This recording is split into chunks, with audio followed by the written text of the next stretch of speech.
to introduce you to one of the leading voices in the global conversation on sustainable development and economic resilience, the Prime Minister of Jamaica, the Honourable Andrew Holness.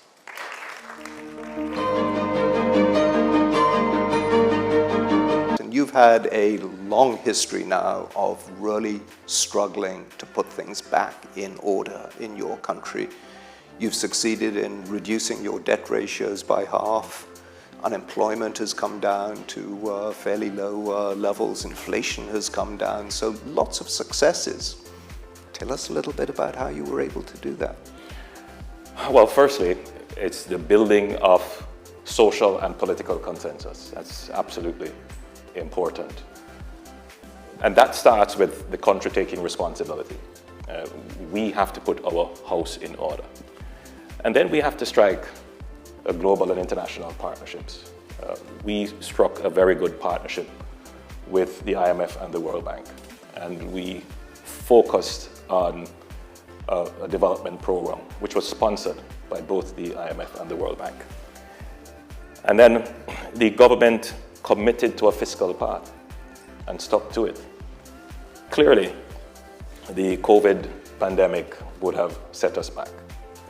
But within the fiscal program, we built in resilience. So we ensured that our economy was able to respond to shocks. And we were able to respond to the COVID pandemic and the subsequent shocks that followed, the supply side shocks, supply chain shocks, the energy shocks. And then recently, we had another shock, which was Hurricane Beryl. And we were able to respond to that. So I think that Jamaica could be cited as an example of a country that maintained fiscal discipline, built in buffers, and took the necessary steps to build resilience in its economy to be able to respond to unexpected crises and shocks.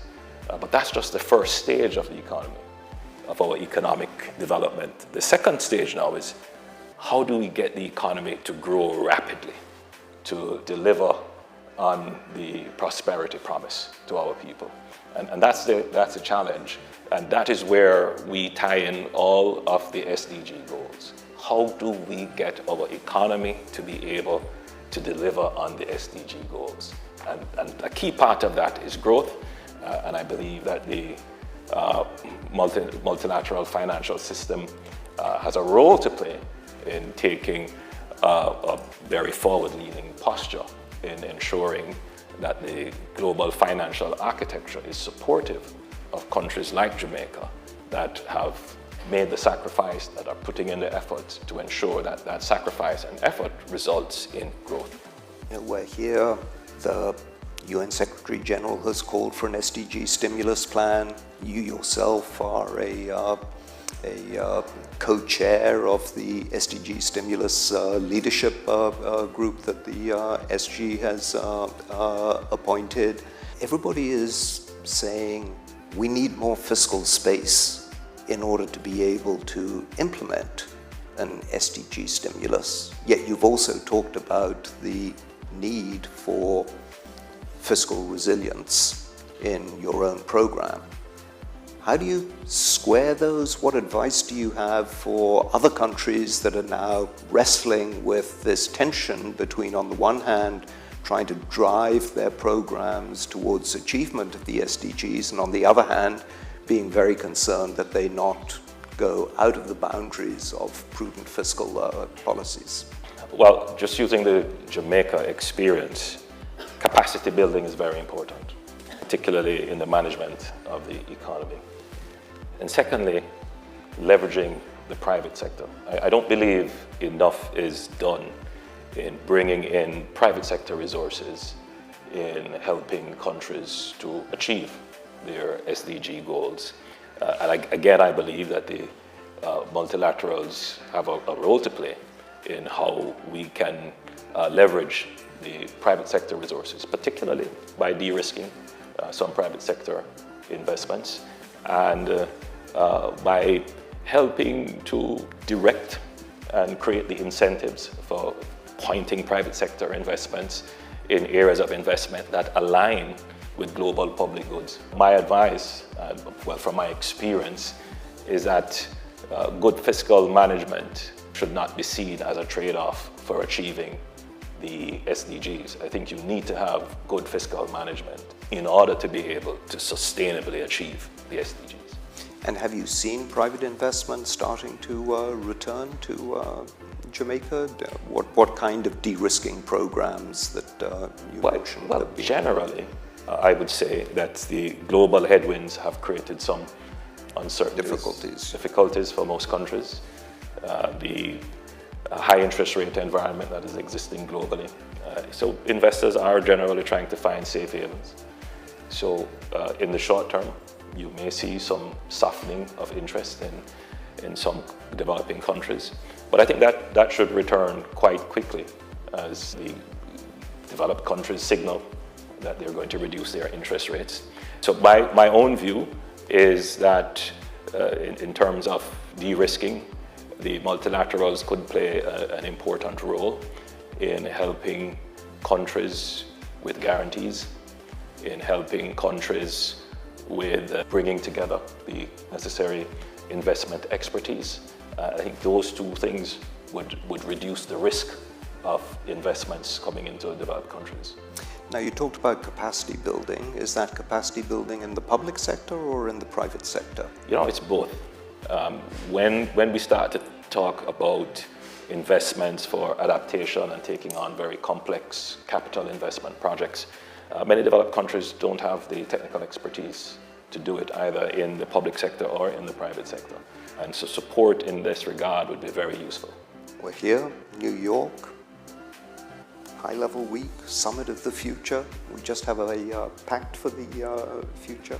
What's your main message in all of these? What's your hopes and expectations? You know, firstly, I'm very happy that this is now going to become an institutional feature of the UN, the Summit of the Future and the Pact and the Declaration. I think it's very important. The history of a country like Jamaica is that for more than 40 years, we engaged in very high borrowing. In some instances, we were forced to borrow. We had shocks that we just did not expect, global events over which we had no control. But some of it would have been poor economic choices on our part as well. And what we must realize as a people and as politicians is that borrowing is financing present consumption with the revenues of future generations. And when we start to take future generations into consideration at the outset, then it forces us to make better decisions about not just the resources we're consuming now or the economic decisions that we're making now, but how will these decisions affect us and generations yet unborn.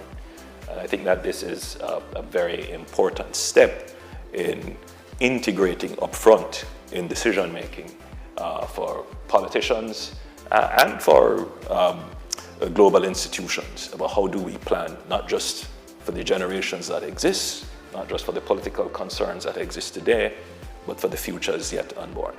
Prime Minister, thank you so much. My pleasure. I know you have a very tight schedule, but I think that the example of countries like Jamaica gives all of us hope, because you have demonstrated that you can start from a very difficult position. And yes, it takes time and determination and energy, but with all of these issues, whether it's debt sustainability, whether it's building resilience, the capacity building, you're now positioned to be able to take the next steps forward towards really delivering for the people. Let me say, and you know, everyone here listening would understand that it is not easy for a country to engage in a program of fiscal consolidation, austerity, and long-term fiscal discipline, where there are significant hardships that the people face. So it does require some amount of political dexterity and agility to be able to respond to the political pressures. But at the same time, it has to be a politics of hope. The population must understand that our frugality today will result in prosperity, not in some notional long term, but you're going to see the benefits of being good fiscal managers of the resources that we have.